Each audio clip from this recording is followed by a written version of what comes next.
তো hello guys, আসসালামু আলাইকুম। কেমন আছো তোমরা? আশা করি সকলে অনেক ভালো আছো। আমিও তোমাদের দোয়া আল্লাহর রহমতে অনেক ভালো আছি। কথাই না কথা হইলে তোমরা মনে করো সবচেয়ে বড় লোক পৃথিবীতে কে আছে বর্তমানে? বিল গেটস নাকি মুকেশ আম্বানি? অগমত বড় লোক এই পৃথিবীতে আরো অনেক মানুষই আছে, কিন্তু আমার দেখা এই দুনিয়াতে সবচেয়ে বড় লোক কে জানো? অপু ভাই। কারণ যে পোলা টিকটক করে দুবাই গিয়ে এত বড় একটা গাড়ি কিনতে পারে, ওই পোলা আবার বড় লোক কেমনে না হয় ভাই? তোমরা যে জায়গাও ক্রিজ মার্কায় টিকটক করে যে এই পোলা এত ভাইরাল হইব, এত বড় একটা গাড়ি কিনবো, আমি কোনোদিন কল্পনা করতে পারিনি। তাই আমার চোখে হয় সবচেয়ে বড় লোক। খাও মা কসম। যাই হোক, আজকে আমরা খেলবো অপু ভাইকে নিয়ে। তো সামনে হেডফোন থাকলে কানে লাগিয়ে নাও, অথবা মোবাইলে ভলিউম করে দাও একটু লো। তো ছোট্ট একটা ইন্ট্রোর মাধ্যমে আজকে ভিডিওটা শুরু করি। Let's go. কেউ যদি হারিয়ে যায় তাকে খুঁজে পাওয়া হয়তো সম্ভব, আর কেউ যদি বদলে যায় তাকে আগের মতো করে ফিরে পাওয়া অসম্ভব। What? Bro, what are you talking about, man? এখন ভাই কে বিশ্বাস যাবে যে এই পোলা দুবাই গেছে, দুবাই গিয়ে একটা মাইয়া পড়াইছে, মাইয়া পড়ার পর একটা ল্যাম্বরগিনি কিনছে? ভাই কেউ তো বিশ্বাস যেত না, আমি নিজেও বিশ্বাস যাইনি। কিন্তু যখন আমি এই ভিডিওটা দেখলাম, সাউন্ডটা একটু বেশি তাই না?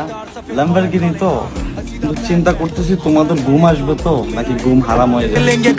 ভাই আমরা এটা দেখে অবাক হইতেছি না যে তুই ল্যাম্বরগিনি কিনছিস, আমরা অবাক হইতেছি ভাই তোর মতো হবার পোলা ল্যাম্বরগিনি চালাইবো কেমনে? আর ঘুমামগো এর লেগে মানে যে তুই ল্যাম্বরগিনি কিনছিস, আমরা ঘুমাইবো না ভাই? তোর মতো হবার পোলা ল্যাম্বরগিনি কিনলো কেমনে? মানে ভাই দেশে কি চলতেছে? যে পোলা 2018 সালে চুলের গুয়ের মতো কালার করে যে টিকটক বানায়, তো ওই পোলা আজকে ল্যাম্বরগিনি চালায়। আর আমরা ল্যাম্বরগিনি তো দূরের কথা, একটা বাইকও কিনতে পারতাছি না।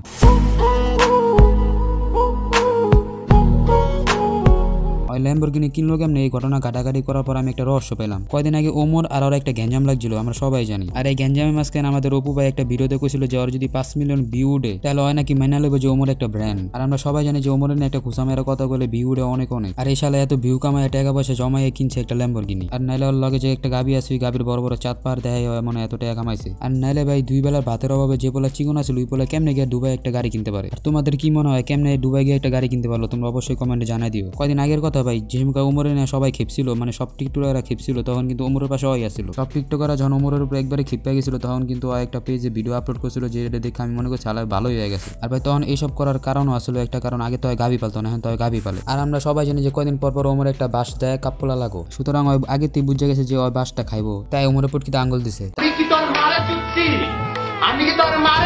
আঙ্গুল দেওয়ার ফলে এখন ল্যাম্বরগিনি চালায় গাবিরে নিয়ে। এখন ওমরের পক্ষে এত কথা কওয়ার পর মনে করতে পারো যে আমি ওমরের ফ্যান না। ভাই আমি ওমরের ফ্যানও না, ওমরের হেটারও না। কারণ ওমরে বানায় হলো বিনোদনমূলক ভিডিও, এবং তার বিনোদনের মাধ্যমে অনেক কিছু শিখাও যায়, অনেক কিছু বুঝাও যায়। আর অপুবার ভিডিও দেখলে মনে হয় যে সাদা মোবাইল বের করি। কারণ হালায় আমার মনে হয় যে গাবির লগে পরিচয় হওয়ার পর একটা ভিডিও এমন নেই যে গাবি ছাড়া বানাইছে।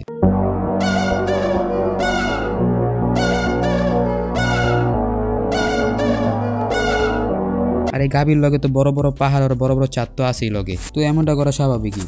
গাইস, আপনারা দিনের বেলায় চাঁদ দেখতে চান? এই দেখেন।